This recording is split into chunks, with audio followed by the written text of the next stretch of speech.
Geneva Thompson, 32, daughter of powerful Senator Franklin Thompson, raised in elite DC circles with expectations to marry within our political class. Instead, I fell for Jake Harrison, a mechanic with grease-stained hands and an honest smile. When I announced our engagement, my father skipped my calls while my mother sobbed that my impulsive decision would ruin us all. They refused to attend our wedding. But one photo of Jake changed everything, sending my phone buzzing with their panicked calls. Want to know why? Let me tell you where I was watching from when this all started. If you are watching this story unfold, drop a comment letting me know which state you are from. Hit that like button and subscribe to join me on this journey of standing up for true love against all odds. I grew up in a world where appearances meant everything. Our Kalorama Heights mansion in Washington, D.C., stood as a monument to success, with its marble columns and manicured gardens designed for the sole purpose of impressing visitors. Every detail of our lives was carefully curated, from the artwork on our walls to the people we associated with. From my earliest memories, I understood that being Senator Thompson's daughter came with expectations that were non-negotiable. My father, Franklin Thompson, began his political career in state politics before clawing his way to becoming chairman of one of the Senate's most powerful committees. His life revolved around power connections and legacy. To him, family was just another strategic asset to be deployed when politically advantageous. Our appearances at his campaign events were meticulously staged with specific instructions on what to wear, what to say, and even how to smile. The warmth you might have seen in those family photos disappeared the moment cameras turned away. "Geneva, remember that the Patterson family will be at the gala tonight," he would say, while barely looking up from his briefing papers. Their son Gregory just made partner at his law firm. "Make sure to spend some time getting to know him better." It was never a suggestion, it was a directive. My mother Eleanor came from Georgetown society and treated social connections like military campaigns. As chairwoman of 3 exclusive charity boards, she wielded her social status with precision. She scrutinized every detail of my appearance whenever we went out in public. "Your hair looks unkempt," she would whisper, harshly smoothing a strand that had dared to escape its styling. "Senator Miller's wife just commented on how tired you look. Go refresh your makeup before anyone else notices." My education followed the expected path for someone of my standing. Georgetown Prep, where I was surrounded by children of diplomats and business magnates. Then Yale University for my undergraduate degree. Law school followed, though I had never wanted to be a lawyer. What I wanted never factored into the equation. After graduation, I managed to compromise by taking a position at a nonprofit that bridged policy work with community initiatives. Even this was barely tolerated by my parents, who had envisioned me at a prestigious law firm, or better yet, married to someone who could further my father's political connections. "The Whitfield Foundation is acceptable for now," my mother had said when I accepted the position. "Though I do hope you realize this is just a phase. Your father could have placed you at Harrington and Wells with one phone call."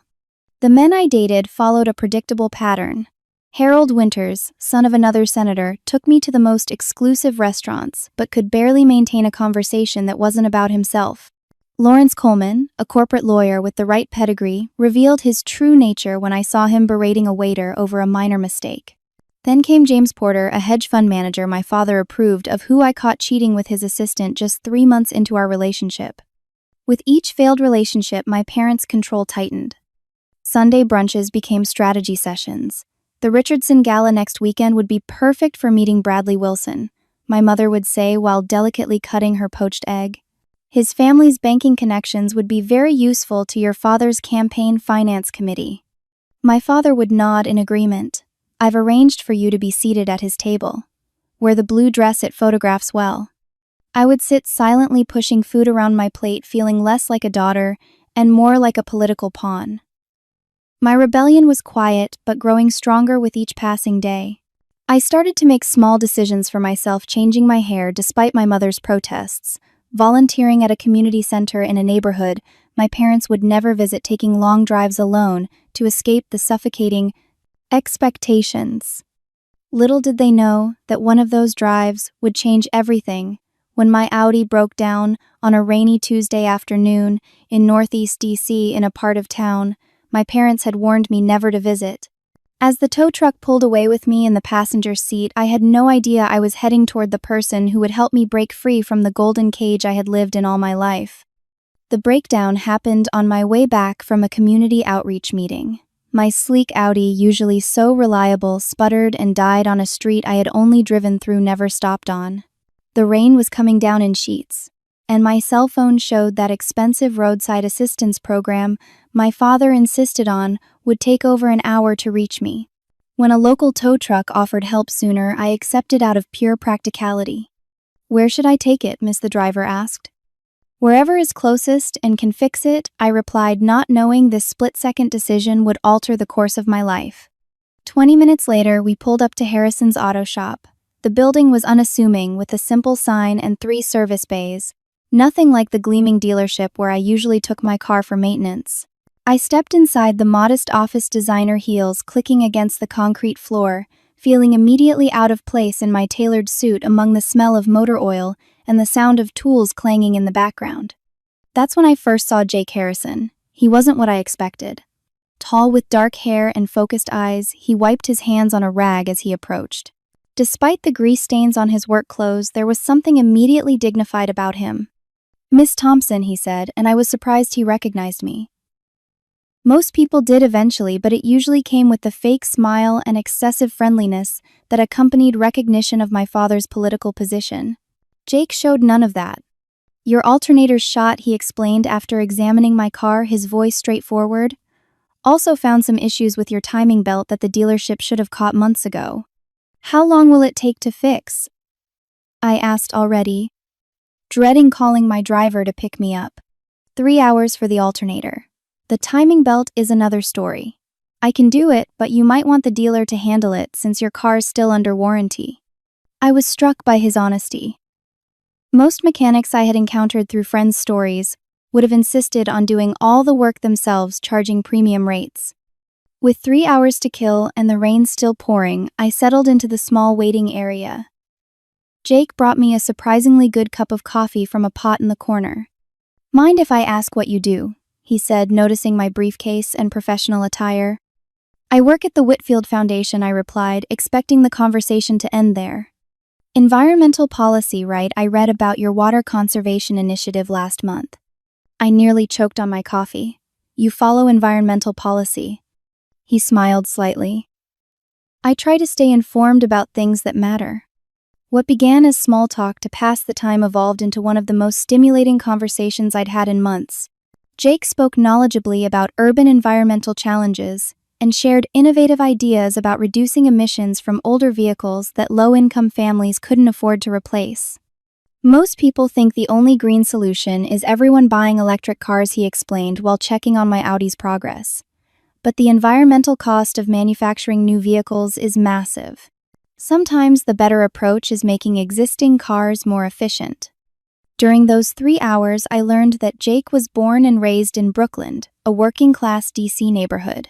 He had taught himself automotive repair from YouTube videos and community college courses while working full-time. The shop had been his uncle's, and Jake had taken over 5 years ago, when his uncle retired. "I like fixing things," he said simply. "At the end of the day, I can point to something that works because of what I did. Not everyone can say that about their job." When my car was finished, I found myself reluctant to leave. I paid the bill, which was surprisingly reasonable, and on impulse asked, "Do you have a card? In case I have any other car troubles." 2 weeks later, I returned to Harrison's auto shop with a perfectly functioning Audi and a made-up concern about the air conditioning. Jake raised an eyebrow but checked it anyway. "Everything seems fine," he said. "But while you're here, I could improve your fuel efficiency if you'd like." That became our pattern. I would find excuses to bring my car in, and Jake would find ways to make it perform better. Our conversations grew longer and more personal with each visit. After my 4th visit in a month, Jake finally called me out. "Your car is running perfectly," he said with a slight smile. "Maybe we should just get coffee instead of pretending it needs work." That first real date took place at a small Ethiopian restaurant in a neighborhood I had never visited despite living in DC my entire life. Jake wore clean jeans and a button-down shirt, looking completely different from the mechanic I had grown accustomed to seeing. We talked for hours about everything and nothing. For the first time in years, I laughed without calculating how it would be perceived. I spoke without filtering my words. I felt like Geneva, not Senator Thompson's daughter. 3 weeks later, Jake invited me to Sunday dinner with his family. I was terrified, having never been to a normal family dinner. His parents' home in Brooklyn was modest but impeccably maintained, with a small front yard bursting with flowers. His sisters Melody and Diana welcomed me with genuine warmth. His father Lloyd, a retired postal worker, showed me his woodworking projects with pride. His mother Sandra enveloped me in a hug that felt foreign yet wonderful. "So you're the reason Jake's been walking around smiling like a fool," Sandra said, linking her arm through mine as she led me to the kitchen. "Come help me finish dinner. I want to hear all about you." That dinner was chaos compared to the silent, formal affairs of my childhood. Everyone talked at once. They teased each other mercilessly. They argued about politics, sports, and the best way to make potato salad. But underneath it all was an undeniable current of love. As Jake drove me home that night, I remained quiet, processing the experience. "Too much?" he asked, misinterpreting my silence.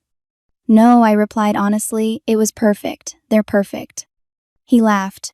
"They're loud and opinionated and completely embarrassing sometimes. But yeah, they're pretty great."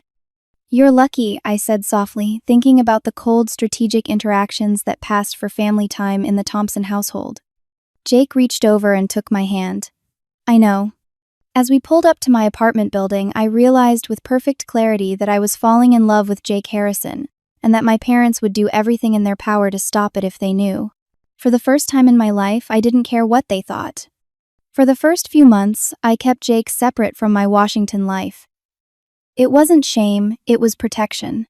I knew what would happen once my parents discovered him, and I wanted to preserve the pure happiness I had found for as long as possible. We created our own world together, exploring parts of DC I had never known existed despite living there my entire life.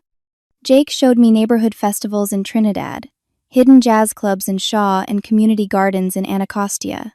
I introduced him to the quieter corners of the Phillips Collection and chamber music performances at the Kennedy Center. We each stepped into the other's world with curiosity rather than judgment. "You really never learned to change a tire?" Jake asked incredulously one Saturday afternoon. I shrugged. We always had drivers, or roadside assistants. That day, in an empty parking lot, he taught me to change a tire, check my oil, and jumpstart a battery.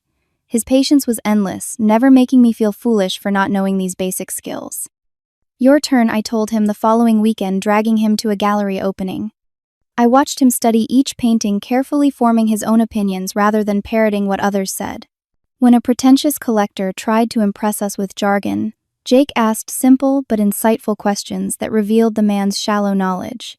Later, Jake pointed out his favorite pieces, explaining what drew him to them in ways that made me see them differently. "You're full of surprises," I said as we walked back to his truck. "So are you," he replied, squeezing my hand. Our first significant test as a couple came when I caught a terrible flu. I had always been alone when sick, with a housekeeper checking in occasionally at my mother's instruction. Jake, however, showed up at my apartment with homemade soup medicine and a stack of classic movies.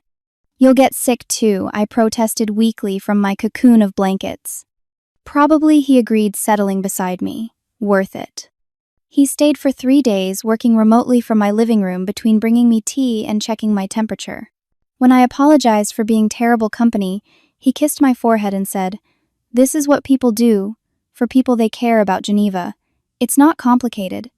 Our first argument came shortly after, when I instinctively tried to pay for an expensive repair his truck needed.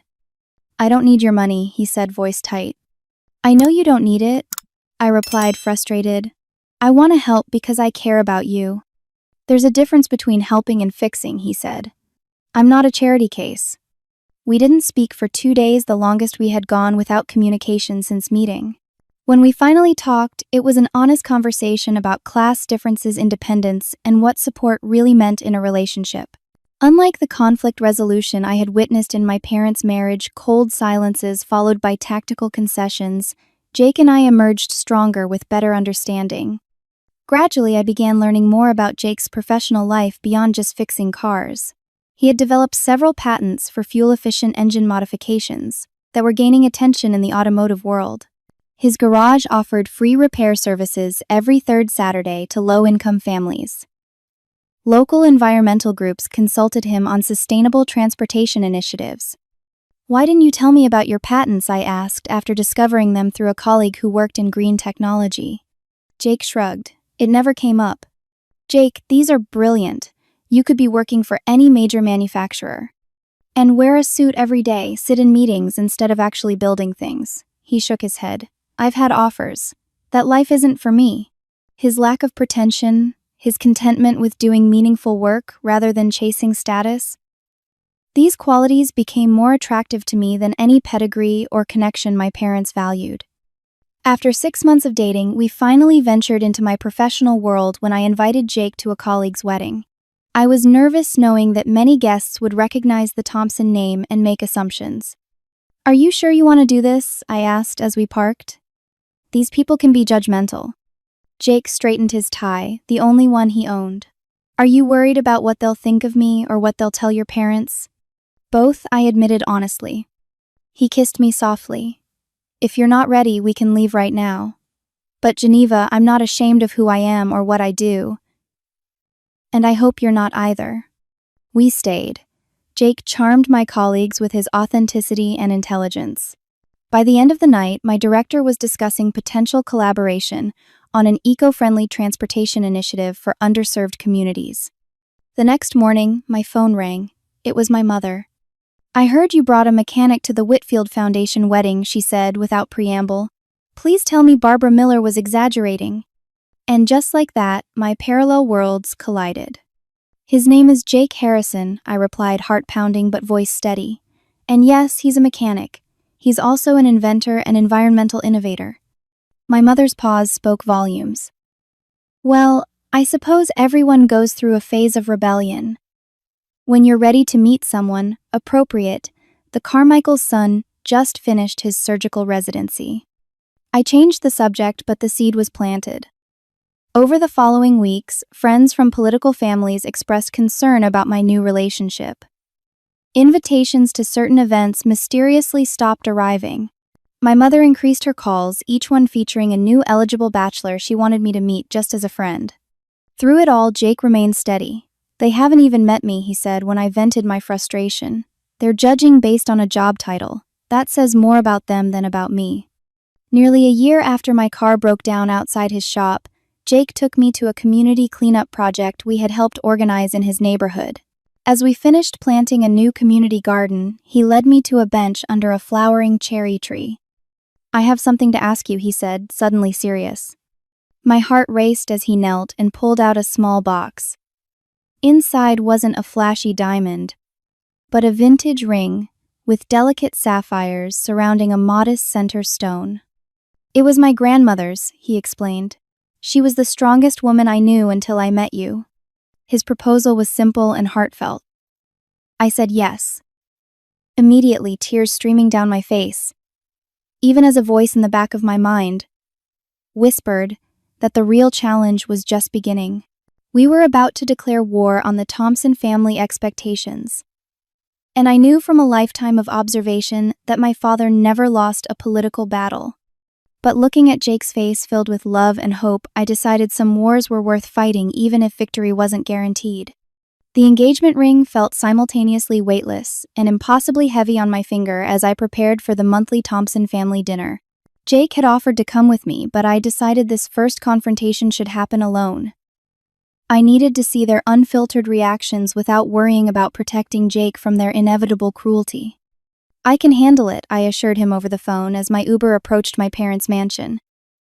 "Remember, I grew up navigating these waters. Just remember, they can only hurt you if you still want their approval," Jake said, his voice warm through the speaker. "Call me after, no matter how late." The Thompson family dining room had always felt more like a strategic war room than a place for family connection. The mahogany table stretched unnecessarily long for just 3 people with my father naturally at the head. Crystal glasses caught the light from the chandelier, and silver serving dishes presented food that was chosen for impression rather than taste. "Geneva, darling, you look tired," my mother commented as our housekeeper Maria served the first course. "That foundation works you too hard for what they pay. Carlton Whitman mentioned his firm is looking for someone with your background." I smiled tightly. "I love my job, Mother." "Love doesn't pay for the lifestyle you're accustomed to," my father interjected, without looking up from his soup. Speaking of appropriate matches, Richard Dalton will be at the Congressman Turner's fundraiser next week. His hedge fund just closed a very impressive quarter. The familiar pressure built in my chest, the weight of their expectations colliding with my reality. I had rehearsed this moment countless times over the past week, but now that it had arrived, my carefully prepared words evaporated. "I won't be available for any setups," I said, finally, my voice stronger than I expected. "I'm engaged." The silence that followed was absolute. My mother's soup spoon froze midway to her mouth. My father slowly set down his water glass. "Engaged," my mother repeated, as if testing an unfamiliar word. "To whom? When did this happen?" I took a deep breath and extended my hand, showing my grandmother's sapphire ring. "His name is Jake Harrison. We've been together for nearly a year." My father's eyes narrowed. "Harrison. Not related to the Harrisons from Boston?" "No," I said. "Jake owns an auto repair shop in Northeast DC." My mother's spoon clattered against her bowl. "An auto repair. Geneva, is this some kind of joke?" "He's also an inventor," I continued, determined to get through my prepared points. "He holds several patents for eco-friendly engine modifications. He's brilliant and kind, and—" "Enough," my father interrupted, his voice cold. "This is completely unsuitable and you know it. Whatever rebellious phase you're going through needs to end now." "It's not a phase, Father. I love him and we're getting married in 6 months." My mother pressed her fingertips to her temples. "Do you have any idea what this would do to your father's position, to our family's standing? The daughter of Senator Thompson, marrying a grease monkey." The derisive term ignited something fierce within me. "Don't you dare speak about him that way. Jake has built something real with his own hands and mind. He helps people every day in tangible ways." "And what exactly do you think I do?" my father demanded, color rising in his face. "I create policy that affects millions of lives. You create policy that benefits your donors." I countered, speaking aloud thoughts I had kept silent for years. "When was the last time you visited the communities those policies actually impact?" My mother's face crumpled into tears. "How can you be so selfish? After everything we've sacrificed to give you the perfect life, the perfect opportunities." "Perfect for whom?" I asked quietly. "I never wanted this life." "You never asked what I wanted." B&E. My father's expression shifted from anger to calculation, a look I recognized from watching him handle political threats. "Geneva, be reasonable. Your trust fund has specific conditions. Your position at the foundation came through our connections. Are you prepared to give all that up for this infatuation?" The threat was clear and entirely expected. "Yes," I answered simply. "I am." The remainder of dinner passed in tense conversation with my parents, alternating between dismissing my relationship as temporary insanity and outlining all I would lose by pursuing it. By dessert, my mother had moved from tears to bargaining. "At least meet with Dr. Phillips," she pleaded, referring to their therapist friend. "Just to make sure you're thinking clearly." I agreed to one concession: they could meet Jake at a dinner the following week. Perhaps seeing him in person would help them understand my decision. That dinner proved even more disastrous. My father selected one of DC's most exclusive restaurants, clearly hoping to intimidate Jake with an environment where he wouldn't belong. Jake arrived in a new suit I hadn't seen before, not expensive but perfectly tailored. He maintained impeccable manners despite my father's increasingly condescending questions. "And what exactly are your prospects, Mr. Harrison?" my father asked while cutting his Wagyu steak. "I assume Geneva has explained the lifestyle she's accustomed to." "Geneva and I have discussed our finances openly," Jake replied evenly. "My business is doing well and my patent royalties provide additional income." "We'll be comfortable, Senator. even without your support." My mother gasped softly at his directness. My father's expression hardened. "Young man, you clearly have no idea what world you're stepping into," he said. "The Thompson name opens doors you can't even see. Geneva has responsibilities, connections, a legacy to uphold." "With all due respect," Sir Jake replied, "Geneva is brilliant, compassionate, and capable of making her own choices. That's what I love about her." I reached for his hand under the table, squeezing it in silent gratitude. The dinner ended early with my mother developing a sudden headache. In the restaurant foyer, my father pulled me aside. "End this now," he said in the same tone he used for political adversaries, "or consider your relationship with this family terminated." News of my engagement spread quickly through our extended family. Calls poured in from concerned relatives who had clearly spoken with my parents first.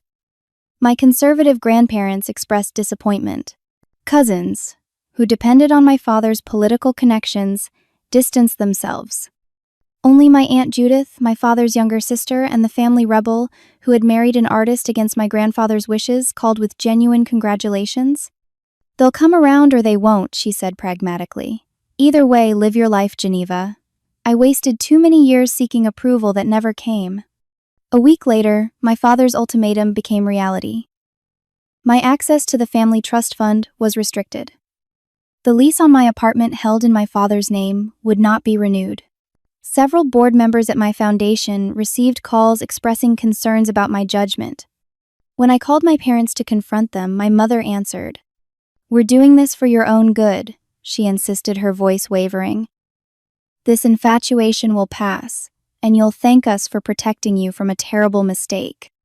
"The only mistake was believing you ever cared about my happiness," I replied before hanging up. That night, in Jake's modest apartment, I cried for the family I was losing, while simultaneously feeling a strange sense of freedom. Jake held me without trying to fix everything, a concept foreign to the Thompson approach of solving problems through power and money. "We'll figure it out," he promised. "Together." Looking into his eyes, I believed him. The path forward wouldn't be easy, but for the first time in my life, it would be mine. Planning a wedding while under siege from your own family creates a unique kind of stress. Jake and I decided on a meaningful but modest ceremony in the community garden. We had helped restore the same place where he had proposed. His parents insisted on contributing what they could, despite our protests. "We've been saving for both our girls' weddings since they were born," Lloyd Harrison explained gruffly. "Just because Melody eloped doesn't mean that money should go to waste." I found unexpected joy in the practical aspects of planning, choosing invitations that reflected our values, rather than impressing society, selecting a menu from a local woman-owned catering company, asking Jake's sister Diana to be my maid of honor. These decisions, made without my mother's overbearing influence, felt genuinely mine for the first time. The financial adjustments were harder. My salary at the foundation was enough to live on, but not in the style I had taken for granted. I moved from my luxury apartment to Jake's one-bedroom in Brooklyn. We started hunting for an affordable house in the neighborhoods my parents would never visit. "It's actually nice to see where our money goes," I admitted while reviewing our joint budget.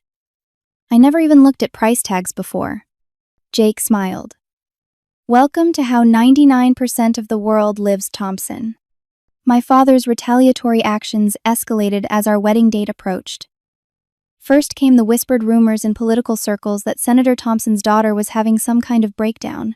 Then subtle pressure on the foundation's major donors questioning the organization's judgment. My director, Thomas Wheeler, called me into his office one Wednesday afternoon. "Geneva, you know I value your work," he began uncomfortably. "But several board members have expressed concerns about recent developments in your personal life." I straightened my spine. "My personal life has no bearing on my professional capabilities, Thomas." "I agree completely," he assured me quickly. "But the reality is, we depend on certain relationships for funding. Your father has significant influence." "Are you firing me?" I asked directly. Thomas looked genuinely distressed. "No, absolutely not. I'm just suggesting maybe a temporary position change, something less visible until this blows over." I considered my options. Pride demanded I quit immediately. Practicality reminded me, that we needed my income more than ever. "I'll consider it," I said, finally buying myself time to job hunt.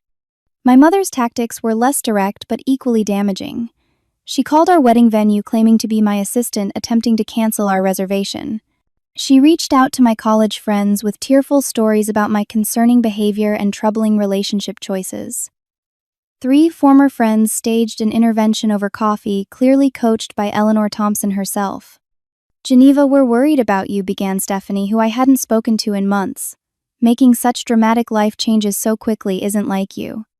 "Actually, making my own choices isn't like the old me," I corrected her. "But it's exactly like the person I'm becoming." The media interest caught us by surprise. A political blog picked up the story of Senator Thompson's daughter slumming it with a mechanic. A gossip columnist speculated about family drama after noticing my parents' absence from foundation events I attended. Soon photographers occasionally followed us, hoping to catch glimpses of the senator's rebellious daughter. Jake handled the unwanted attention with remarkable grace. "They're just doing their jobs," he said after we were photographed grocery shopping. "It'll die down once they realize we're actually pretty boring." The direct interference came 3 weeks before our wedding. Jake received a visit at his shop from Martin Graves, my father's longtime associate and fixer. Mr. Harrison Graves said, placing a manila envelope on Jake's desk, "Senator Thompson recognizes your attachment to his daughter. He's prepared to acknowledge your relationship has certain value to you." Inside the envelope was a check for $100,000 and a non-disclosure agreement. Jake called me immediately after showing Graves the door. "Your father tried to buy me off," he said, his voice tight with controlled anger. "Apparently I'm worth exactly $100,000 to him." That night I called my father for the first time in weeks. "How dare you?" I said when he answered. "How dare you try to bribe the man I love to leave me?" "Geneva," he replied calmly, "I'm simply trying to protect you from a fortune hunter. If he truly cared for you, money wouldn't matter." "You're right about one thing," I shot back. "Money doesn't matter to Jake.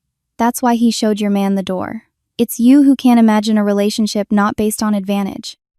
The line went silent for a moment. "You've always been headstrong, Geneva, but this defiance has gone too far. There will be consequences." "There already have been," I replied. "I've lost my family." "What else can you take?" The answer came a few days later when Jake discovered someone had been investigating his background. A former employee mentioned being questioned about Jake's business practices. His high school girlfriend received calls about their relationship history.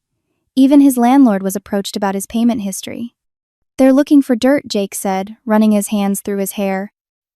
"What happens when they don't find any?" "They'll fabricate something," I answered, knowing exactly how Washington operated. "Or they'll twist something innocent into something sinister." Jake looked troubled. "I don't care what they do to me, but I hate what this is doing to you. Maybe we should postpone, give everyone time to calm down." I took his face in my hands. "That's exactly what they want. If we delay, they win. Is that what you want?" "I want you to be happy," he said simply. "I want to marry you without all this drama and pain." "I am happy," I insisted. "Happier than I've ever been despite everything. Don't let them take that from us." A surprising ally emerged a week before the wedding. Walter Kingsley, my father's former Senate colleague who had retired the previous year, reached out through my foundation email. "Geneva, you don't know me well," his message began, "but I've followed the situation with your father. 30 years ago, my family disowned me for marrying a divorced woman with a child. Best decision I ever made, though it took a decade for my parents to come around. I'd be honored to attend your wedding if you'll have me." Walter wasn't just offering moral support.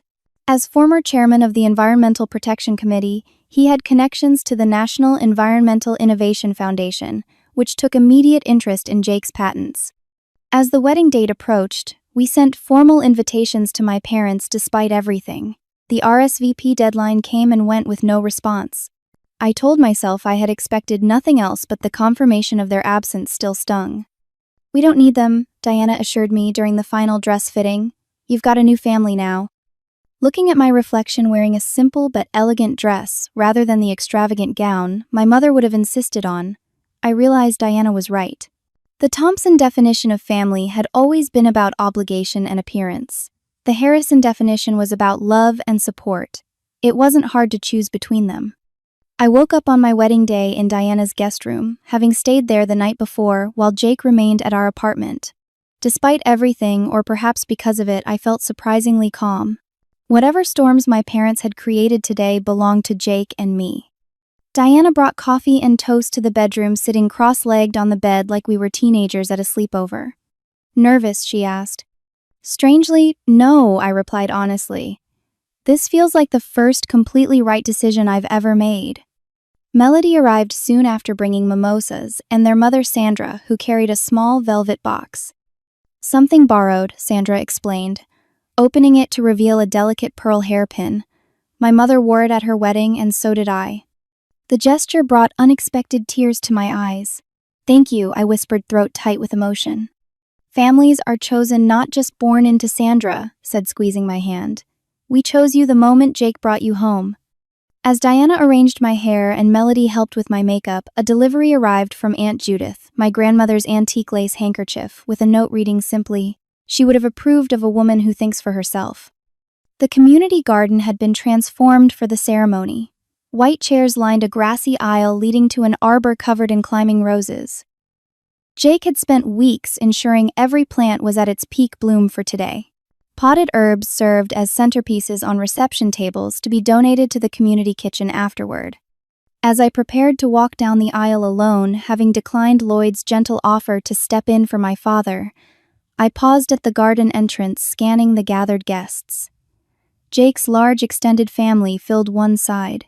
My significantly smaller contingent occupied just a few rows on the other. Then I noticed several faces I hadn't expected. 3 of my father's Senate colleagues sat in the back row. My mother's friend Barbara Miller, who had first reported our relationship, was there with her husband. Most surprisingly, at least 10 members of the environmental activism community, where Jake was increasingly respected, had come. But the empty front row seats reserved for my parents remained conspicuously vacant, a visual reminder of their absence. Jake waited under the arbor, more handsome than I had ever seen him in his new suit. His eyes never left mine as I walked toward him, and in that moment, the empty seats ceased to matter. This man who loved me for myself, not for what I represented, was my family now. Our vows were personal and honest. Jake promised to support my dreams as fiercely as I had defended our relationship. I promised to remember the courage and clarity I had found through loving him. When the pastor pronounced us husband and wife, the cheer from our guests seemed to lift the very air around us. During the reception, I was pulled aside by Walter Kingsley, the former senator who had reached out to us. "I brought someone I think you both should meet," he said, introducing us to Catherine Martinez, director of the National Environmental Innovation Foundation. "Your husband's work is impressive," she told me. "We've been following his patents for some time. When Walter mentioned your wedding, I had to come see the man behind the innovations myself." As Catherine and Jake discussed potential collaboration, I noticed our wedding photographer Gabriella capturing the moment. She had been documenting everything with an artistic eye rather than the formal portraits my mother would have insisted upon.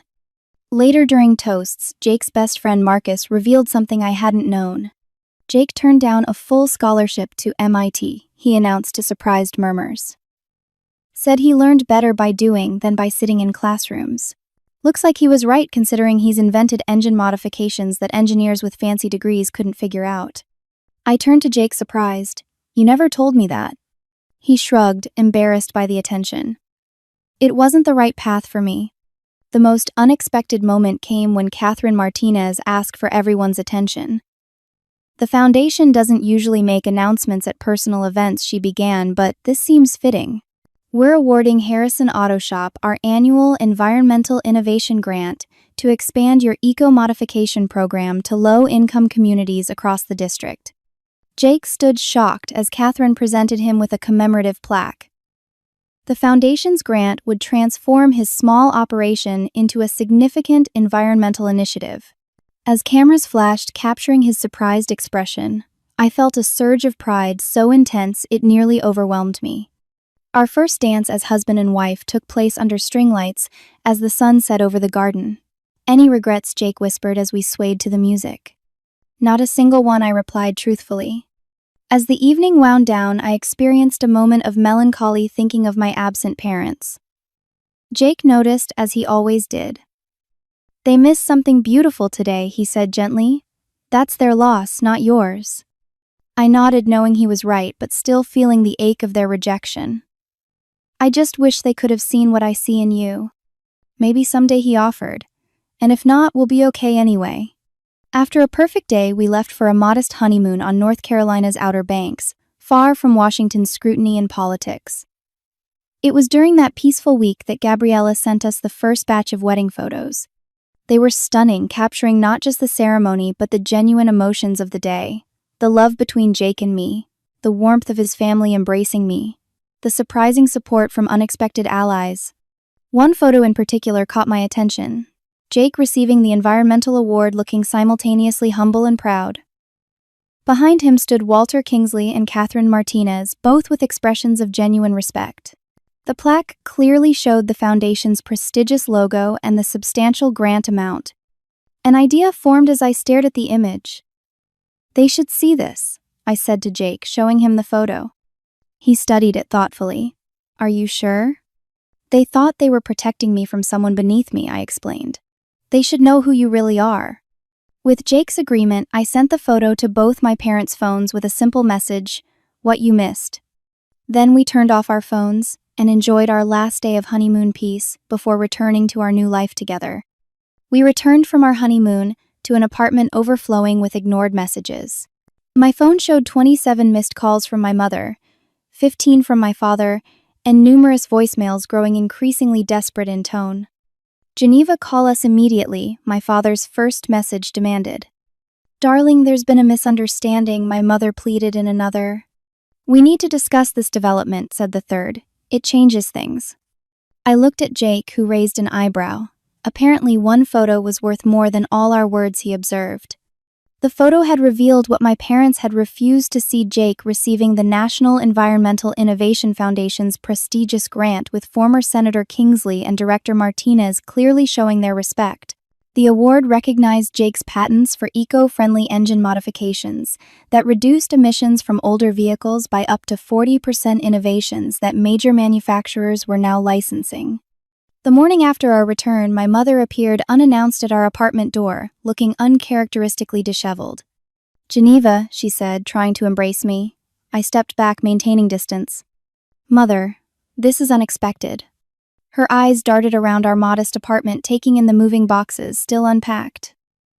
"We've been trying to reach you. That photo. Why didn't you tell us about Jake's work?" "I tried," I replied evenly. "You and Father weren't interested in anything beyond his job title." She had the grace to look uncomfortable. "Well, how were we to know? You said he was a mechanic." "He is a mechanic," I confirmed. "He's also an inventor, a business owner, and an environmental innovator. None of which should matter, because what should have been important was that I love him and he makes me happy." My mother's expression shifted rapidly between contrition and calculation.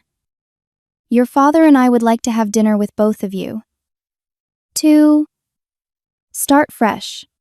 I glanced at Jake, who had remained silent during this exchange. He nodded slightly, leaving the decision to me. "We'll think about it," I said. "I'll call you." After she left, Jake pulled me into a hug. "You okay?" "No," I admitted. "I'm angry that it took external validation for them to see your worth. If you hadn't won that grant, they'd still be treating you like you were beneath me." "People like your parents understand success in very specific terms," Jake said thoughtfully. "Maybe this is just the language they can comprehend." We agreed to meet my parents at a neutral restaurant, not the exclusive club my father suggested, but not Jake's favorite neighborhood diner either. When we arrived, they were already seated, my father checking his watch impatiently. "Geneva, Jake," he greeted with forced warmth, standing to shake Jake's hand. "Congratulations on your award. Walter Kingsley speaks very highly of your work." "Thank you, Senator," Jake replied politely. My mother reached across the table to touch my hand. "The wedding photos look lovely, darling. I wish we could have been there." "You could have been," I pointed out. "You chose not to come."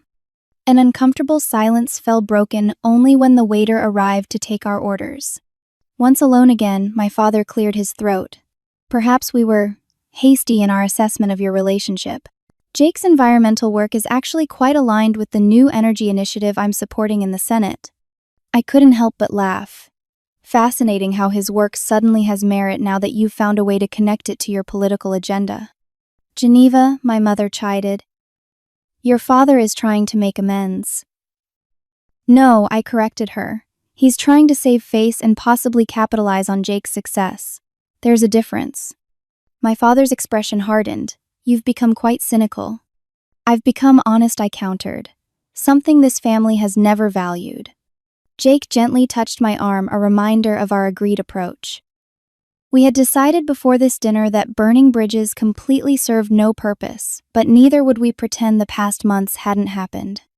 Senator Mrs. Thompson, Jake said evenly. I appreciate that you're reaching out. Geneva and I are building our life together with or without your approval, but we'd prefer it to be with some kind of relationship for Geneva's sake. My father studied Jake with new eyes. What exactly are you proposing? Boundaries, I interjected. If you want to be part of our lives, there are conditions. No more interference, no more judgments, no more attempts to control my choices. And an apology, Jake added quietly. A real one, not just because my name is suddenly valuable to you.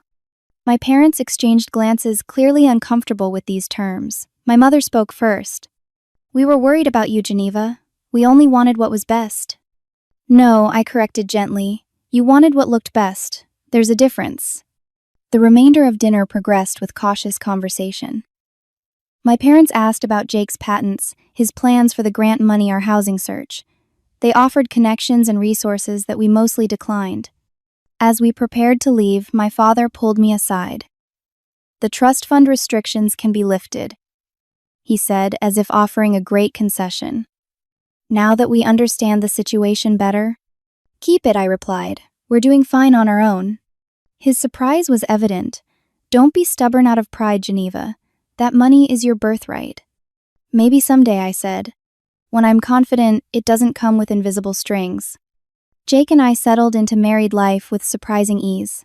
We found a modest but charming house in Brooklyn, close to his shop, which was expanding into the Jake Harrison Eco-Innovation Center thanks to the foundation grant.